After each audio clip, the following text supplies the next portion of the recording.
Welcome to another Central Authors, the book talk show about books by members of the CCSU family, faculty, staff, alumni, and students.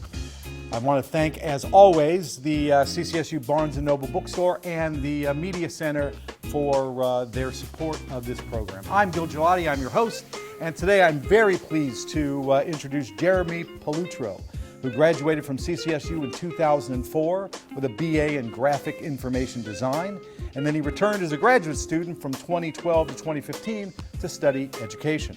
He works full-time as a substitute teacher at several middle schools and high schools in Torrington, Litchfield, Bristol, and other Connecticut towns.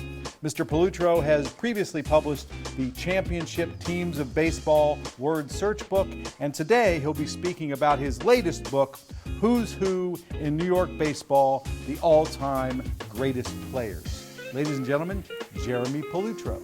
Oh, well, thanks, Gil. Thanks for having me on, and it's a pleasure to be here today.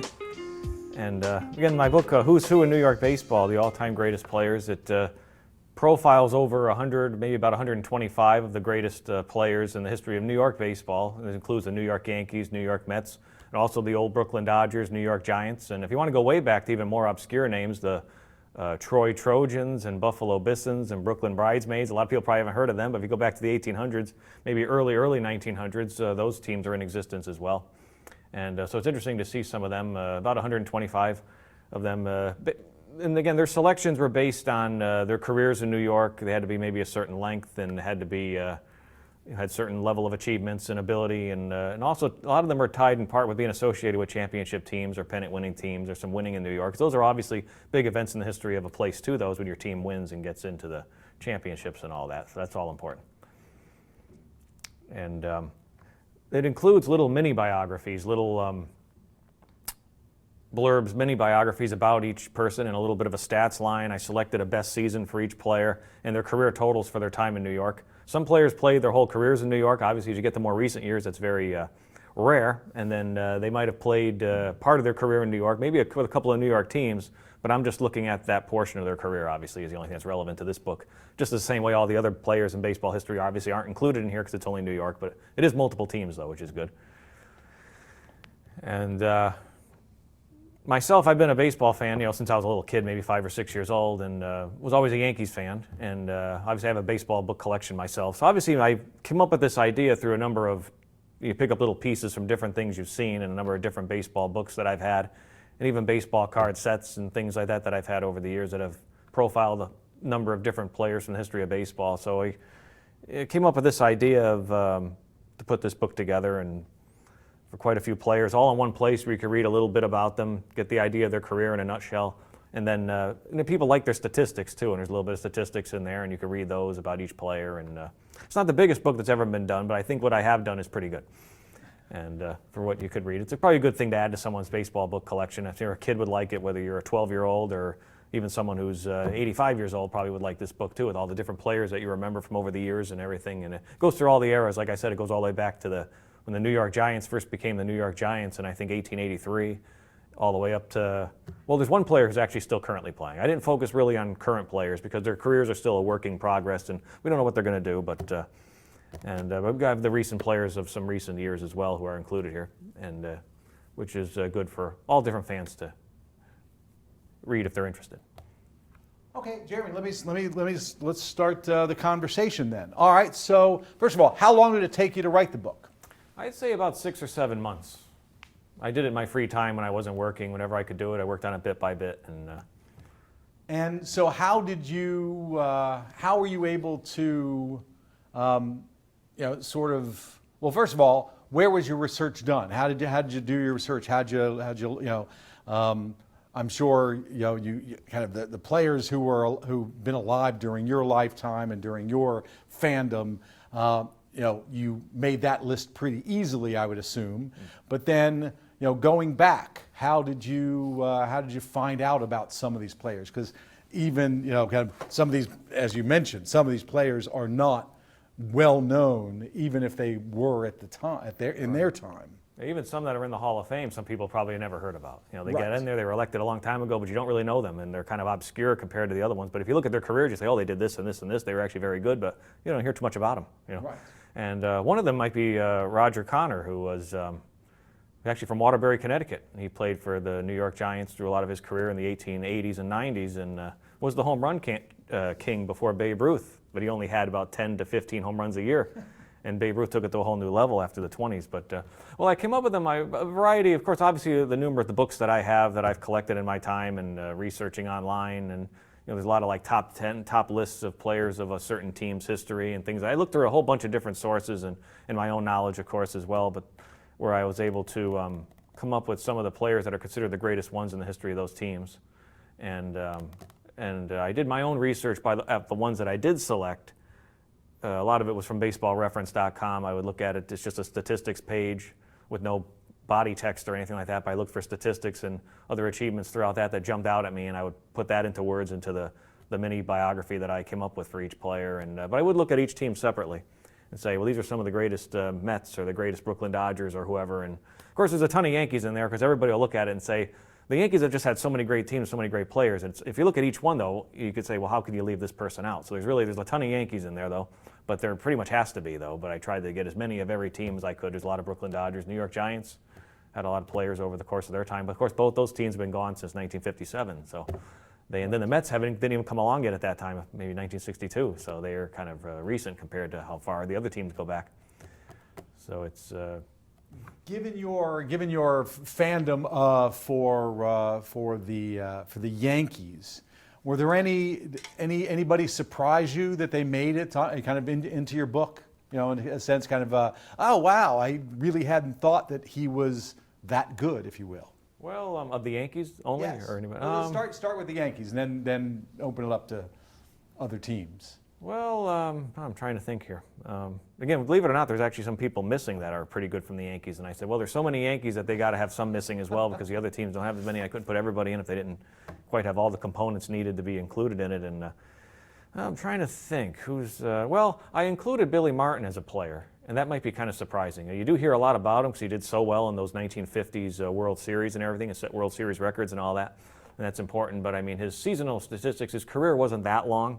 And he didn't play as much, so he managed to get in there because of how much he did, but he's one that, maybe some people would maybe find surprising that's in there. And obviously people remember him as a manager, and that doesn't help him at all here. We're only looking at playing career, so, and...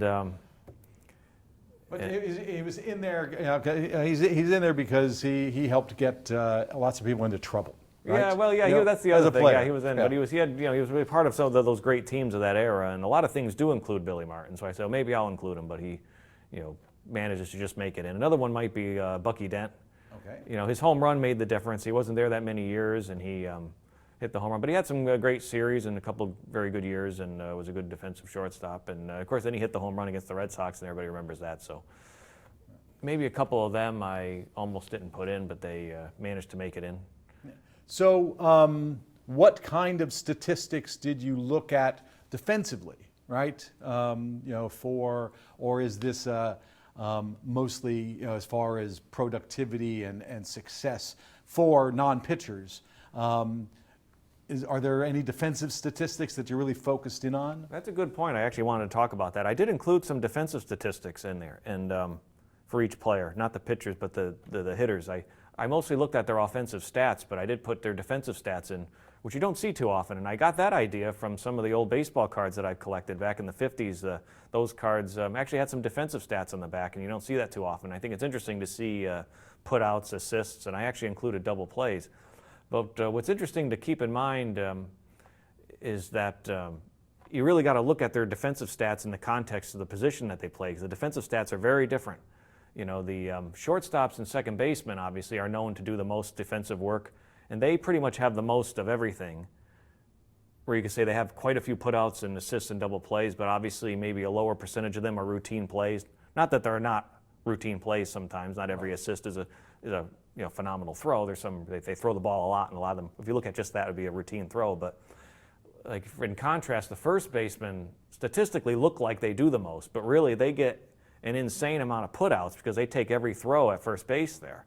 And a lot of those are routine throws, though. They're supposed to be, unless sometimes they got to dig them out, and that's a great play by a first baseman. But they appear to have the most putouts and even they get in on all the double plays, whatever double plays those middle infielders create. But really, usually when people marvel at a double play, they're usually not talking about the first baseman though. It's the second baseman or shortstop or even third baseman sometimes. And another one is outfielders. They have about as many putouts as the middle infielders have, but they comparatively are lucky to have 10 or 15 assists in a season, as opposed to a shortstop or second baseman might have 300 or 400. And they get involved in very few double plays. But if they were in a double play, it's obviously a very great play that they were in probably, but they don't get into too many. Like one example is an assist by an outfielder. They might only have 10 or 15 assists, but it was probably a very, very good assist. Like one example would be, I remember it was in Tom Seaver's 300th game when he won against the Yankees in 1985. Dave Winfield for the Yankees in right field throws a ball all the way into Mike Pagliarulo at third base and gets the runner out. That's a very, very good assist. But he doesn't do that 300 times in a season, though. So that's the thing. It looks like they have very little, but it's a great play, but they obviously do less than a middle infielder does. But those plays that they do make are probably great plays, but it doesn't happen that many times. So, and catchers are a little different as well. They get a lot of putouts, but that includes all the strikeouts. That's not a conventional putout. If they only looked at the number of times they catch a fly ball, they wouldn't have that many putouts. But their position's very tough, and they're in on all these plays, and it's difficult. And again, you look at defensive stats, you don't know what's routine or not routine, but that's how many they had of everything. So it's very complicated, and that's why defense sometimes is under-measured in baseball. They can't measure the defense as well as they do the hitters. They always look at hitting and they forget defense, and the defensive stats aren't looked at. So I did include that a little. Now that might be interesting for people to see, is some defensive statistics. Okay. So to go back to my question, forget about the Yankees. Who was the most surprising player you kind of stumbled on from whatever team, from whatever period, but somebody that's like, wow, I never heard of this person, and look at this line of stats? Well, if you go way back, I mean, there's a player called George Burns who makes you think of the comedian who used to have his cigar and he used to sit there and talk, but that's not the same guy. But he was very good, but he's somebody I never ever hear anything about and managed to get. He played for the Giants back in the 20s, and he's not someone you hear much about, but he obviously had a very good career and did some great things, but you wouldn't know anything about him, though you don't hear much about him. There's another George Burns who was playing right at that same time, so you had to make sure to get the right guy. And this guy was not the other one, so I got the right one, but there's him. And again, some of those 1800s players, too, though, you don't really hear about too often. The Giants won 2 back-to-back championships in 1888 and 1889, and you got Roger Connor, who I mentioned before, and Tim Keefe and Mickey Welch, and because they're not really surprising because they're all in the Hall of Fame, but being so long ago, you don't hear as much about them, so they're not really surprises. John Ward and a few of them, Jim O'Rourke, they're all a part of that team. But you forget that they're all a part of that same team. You hear about these older players and you feel like they're all off by themselves. They're all a part of that. Just like there's, the 27 Yankees or the 61 Yankees or the 98 Yankees or the 86 Mets or 69 Mets or all these different ones. And the Dodgers teams that won all those pennants but lost to the Yankees in the 40s and 50s. They all were together, but those players you don't know as well. So they're all a part of that. Excellent. What about, okay, this is going to be a loaded question because I'm a National League fan. Did any designated hitters make your list? Not really. There were none really that I could think of who were primarily designated hitters, although I think there were some players who did do some designated hitting. I think even Reggie Jackson did. Hideki Matsui eventually was a designated hitter. Some of them, because you can see how their defensive stats are a little less. They didn't play defense at all in those games and they were designated hitters. So they did play the outfield, but those defensive stats their plays aren't spread as thinly as they appear because there were games in their careers where they didn't play defense, period. So they didn't do anything. They wouldn't have accumulated any putouts or assists or anything. So there might be some who partially did that, and maybe that's kind of unrecognized. You might have to realize that about them, but the designated hitter doesn't really come into it too much, although some people obviously did designated hit when they were, since the time we've had that, though. So I approve. Let's put it that way. As a National League fan, I would say keeping people who basically do nothing but hit shouldn't be in all-time greatest players. Although I'm sure I just angered a whole bunch of viewers, but that's okay. Actually, not to interrupt you, but an even more complicated thing to look at is all the middle relievers too, though. Their stats are really weird, so we don't know how they're going to judge them. But they have a role, they contribute, but their stats aren't that cut and dry season of 20 wins or 18 wins and 200 strikeouts and all that type of stuff, or even 50 saves or anything like that. They don't get saves, they don't get strikeout totals, they don't get win totals, they don't get anything. But they pitched and did maybe have an okay earned run average, hopefully. But you don't know how they're going to judge them. Right. So do you, if you could go back, okay, if you could go back to whatever period, whatever year, give me a team that you would want to see. Give me, that you'd want to go back and watch that team for an entire season. Well, I mean, one of my favorite years that I always used to watch was the 1961 Yankees. They had such a great team, and then of course the home run race between Mantle and Maris, and the infield that they had, and the whole team they had, and everybody was hitting. But of course, all those Yankee teams all through the years before that as well. I think one of my favorite eras is the 50s, which would be like maybe a Yankees and Dodgers World Series is probably what I like to see the best. I like the Yankees of that era, in the 50s, and the Dodgers of the 50s, whether it be the years when the Yankees beat them or the one year in 1955 when the Dodgers beat the Yankees. But that whole era really is great. And then the 61 team as a particular team was considered the best. And I sort of always liked that era the most, even all the way down to the baseball cards. I like the baseball card sets of the 50s the best, just how they looked visually, and it was just a good era. And the glory age of baseball. Yeah, right? they really do call it really. that, yeah. So I'm picking up this book, right, and I'm looking through it. I'm not going to read it from cover to cover, right? But I'm going to pick it up and sort of leaf through. And what would you suggest I look? So I just pick it up and just start leafing through it. What do you want me to look at? What do you want me to pay attention to? Well, I guess whatever name jumps out at you on that particular two-page spread that you see, I guess whatever team it is, whatever name whatever one jumps out at you, it might be somebody whose name you recognize, or maybe some name you don't recognize. And of course, I handled each person in there exactly the same, whether it was Babe Ruth or Jerry Grody. I have the same.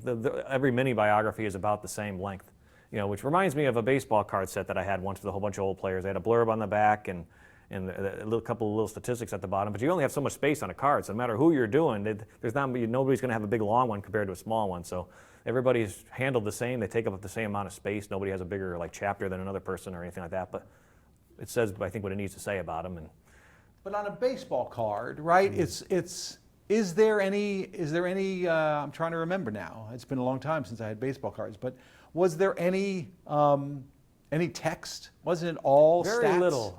Definitely the ones by the time I was that age, and they all just had their career statistics. Some of the older card sets, like back in the 50s, would have little statements about them, but not much. But this was a different baseball card set. It wasn't a standard Topps set with the standard cards that you would issue for a current major leaguer. It was a special set that had a whole bunch of players from all of baseball history, and they didn't have all their statistics. It was really a little blurb about them on the back of the card and a couple statistics at the bottom, sort of like what I did here. And that's kind of where I got my inspiration to do this, even though it's in the form of a book. Gotcha. So it was a different type of baseball card set, but that one had a... Okay.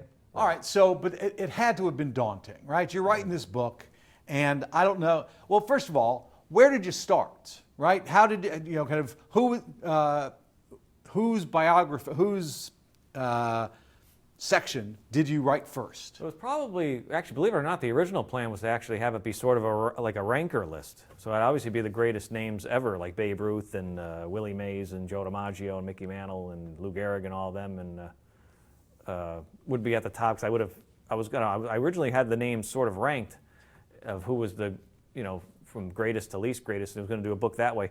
The only reason why I wanted to go in that direction is that if anybody looked at it and they agree with most of what I say, they say, well, it's sort of a way to prove that I really know what I'm talking about. I say, well, he ranked them pretty much the way most people would rank them. He must really know what he's talking about. But then it started to drive myself crazy because I'd be looking at it and say, well, this person's name's here, this person's name's here. Should they be a little higher? Should they be a little lower? And I said, I don't want people doing that. Be worried about what order they're in. So, and most books are like this too. So I said, well, I took that whole list and I just put them alphabetically by last name. Just who's in there is in there, and that's it. And no, not a ranking of the people. We don't need to rank them. Right. I mean, if they're the greatest, they're the greatest, right? So originally I must have looked at the greatest ones and went down the list, but then they ended up. But, okay, so you get to, maybe he was one of the first ones you did or whatever, but how do you summarize Babe Ruth's career in, not a long paragraph, right? Yeah, that's the difficult thing. You realize that no matter what, you're actually leaving more out about him than you are about whoever the least deserving person is. There are a couple players I remember doing, and I looked at their stats, and it's hard to come up with things. I know they had a great role in that team and did a couple of good things, but you can't rattle off a whole bunch of really impressive statistics at all. I almost had I think one person I didn't have 20 doubles in a season even once. And then there's Babe Ruth. So Babe Ruth was easy to do, but you realize he had so many of these. There's so many things I couldn't even say about him in the time I had. He did this every year. He had 100 of this every year. He did this. No, I don't even get to say it. So, but it goes without saying, I guess, about him. So I tried to make some statements about him that indicate that he's, probably the most significant person in the history of baseball. He had the home run record. He had this and that, and did this many times. But you are realizing that there's actually so much more to say about him that you can't even begin to put all of his statistical accomplishments in there. There's no room for it. Do you remember the first professional baseball game you went to? Well, yeah, I do, vaguely. But I was about 6 years old, and it was at Yankee Stadium, and I just remember it, and I remember coming out and thinking how huge everything looked compared to on TV, and you could walk out the corridor and see all these people all over the upper deck and all over the place. And but I will say my best moment ever at Yankee Stadium, most memorable day that I was ever at, was a few years after that, when I was about 9 years old. And it was on the day that the Yankees had a pregame ceremony to honor Phil Rizzuto. Right. They retired at Phil Rizzuto Day, and they retired his number and dedicated his plaque. And the Yankees were playing the White Sox. So we were there mostly to see the Rizzuto ceremony because we heard him on TV all the time, and he was one of my favorite baseball people. And also, but then after the game, the Yankees were playing the White Sox, and the Yankees never won. I don't remember them ever winning a game whenever we were there. They would always lose. But we were always happy to be there just to see the stadium and be there. And it was all great, but they never would win. And they didn't win that day either. But there's a little bit of an added silver lining besides the pregame ceremony for Rizzuto, that even in the game, Tom Seaver, and it was the game I used earlier as that example of that play, he won his 300th career game. So we got to see Tom Seaver win his 300th game as well. So I was there on that day. So two great things all happened in this one kind of strange day there, because there was two different things going on, and I was there for that when I was a kid. So I always remember that. Excellent, excellent.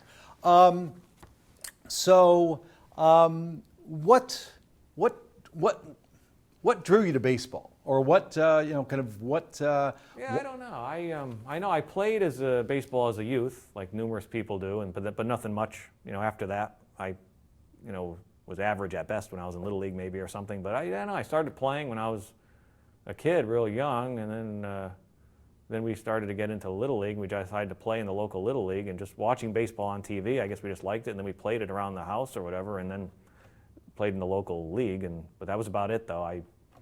That was it. I don't know. Then I got more interested in baseball, watching baseball and reading about it, and then statistics and the players and the history and everything else between cards you collect or videos you get and stuff, all the stuff you watch about baseball. And as doing it for so many years, I become like an encyclopedia of especially the Yankees and other teams. But that was really about it. I just played as a kid and then played in the local organized league and a little bit, and then like to read about it and watch it and everything.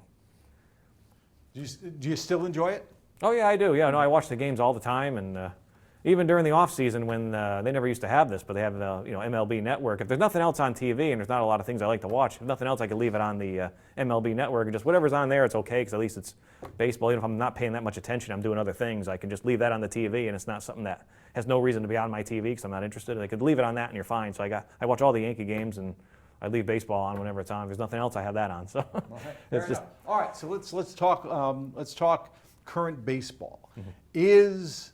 Are games too long? In a way, I think they are. Sometimes they go a little too slow. I don't know what the remedy is for it, but I do like the pace of baseball because it is not going too fast, and every pitch you're waiting to see what's going to happen. Every pitch is a project for the pitcher and the catcher, and then who knows what's going to happen when he lets go of that ball. But sometimes there's a little too much time in between, I guess, to some degree. Do you think a pitch clock or something like that would help solve the problem, or do umpires just need to enforce sort of, because there is some, isn't there some guideline or whatever? Yeah, I know they do give them a certain amount of time. I'm not sure exactly what it is. I don't know what they could do about it. Certain pitchers are better than others. Some pitchers are excruciatingly long, and obviously if the teams are just scoring a lot, it's going to be a long game anyway. That's the strange thing about baseball. There's no way of keeping it short. A long game could be a long game anyway, but sometimes you could tell that the pitchers and everybody are taking way too much time, and in some cases. And one of my favorite pitchers to watch in games when he used to pitch was Ron Guidry, because if you watch him, you could see how different it was. He would just turn and throw, turn and throw, turn and throw like a machine. There was no time in between. Right. And so you wish more of them could be a little more like that. Right. And I think batters need to stay in the box. Yeah, they right? step out a lot. Too. There's way too much in between pitches. And I think that And because I have no problem with there not being a time limit on a game, right? I say, you know, okay, if a game is 4 hours long because they can't, you know, one team can't get the other out, or neither team can get the other team out, fine. But it shouldn't be this, oh my God, there's, you know, it's this inning's been 15 minutes long because 8.5 minutes have been the pitcher walking around and the batter stepping out of the box. So. Yeah, there was a time where they didn't seem to have to do that, and you know, whatever happens in the game is whatever happens in the game. And that's just the way it is in baseball. Right, but they somehow seem like they were more able to do what they needed to do faster, and then none of that stuff. That's what needs to change a little. And now there's all the, you know, playing with their gloves and this, that, and the other thing. Anyway, so who was the last person who made it into your book? Who was the one who snuck in at the end, if you will? Well, I'm not sure. Maybe, like I mentioned Billy Martin before. I wasn't sure if I was going to include him or not. You could, but you could include him or could not, and right. I did. And Dent, and maybe trying to think of maybe somebody from the Mets. The Mets had some people that didn't have the longest careers. Like I'm not sure. A couple of them. I'm not really sure who was last. Okay. Yeah. Is there who's the best pitcher in your book? Well, I think most people say Christy Mathewson, although he's way back in the earlier days, so he's a little bit different too. His numbers are different. He has, you know, more strikeouts than we're used to seeing. So to be a little more modern, I'd probably say more like Tom Seaver. He did pitch his career with the Mets before Tom Seaver. You know, later he was with the White Sox when he pitched against the Yankees in that game that I'm talking about. But Tom Seaver and of course Whitey Ford, and I think that might be the best, unless I'm not thinking of someone. All right. And if you had to pick one to get you a hit, Gehrig or DiMaggio? Oh, that's a really good question. I won't hold you to it. Well, I'd say DiMaggio is the best, you know, again, all-around player of the two. But yeah, Gehrig, I don't know. That's a tough decision, Gehrig or DiMaggio. Yeah, I'm not sure. I might say DiMaggio just because I favor him a little. Although DiMaggio's considered, Gehrig considered an even better hitter than DiMaggio. So, you know. Excellent. All right. Well, we've been speaking with Jeremy Pollutro, an alum here at CCSU, and talking about his latest book, Who's Who in New York Baseball: The All-Time Greatest Players. One more. Are you working on another book? Not as of right now, no. I don't know how many more ideas I have. Because again, the previous one I liked, but it was a puzzle book, and it was still great for people to go through and see all the different players. Because it was a puzzle for each team that ever won the World Series. And the names of 10 of the top players that I selected were in the word bank for that puzzle, but there's nothing to read about them. It's just puzzles and word banks. So I wanted to do another one that actually had some text and something to read and information about people. And so I did this one. So that's I did two different types of ones that I think are good, but it depends on what you like or what you want. But as of right now, I have no ideas for anything else I'll do that I could do as another baseball book or book of any kind. I'm not sure. I don't know if there will be another, but as of right now, there's not. All right. Well, thank you, Jeremy. Thank you for sharing Who's Who in New York Baseball, the all-time greatest players. And thank you for tuning in to another episode of Central Authors, the book talk show about books by members of the CCSU family. I'm Gil Gelati. Thank you, and until next time, bye-bye.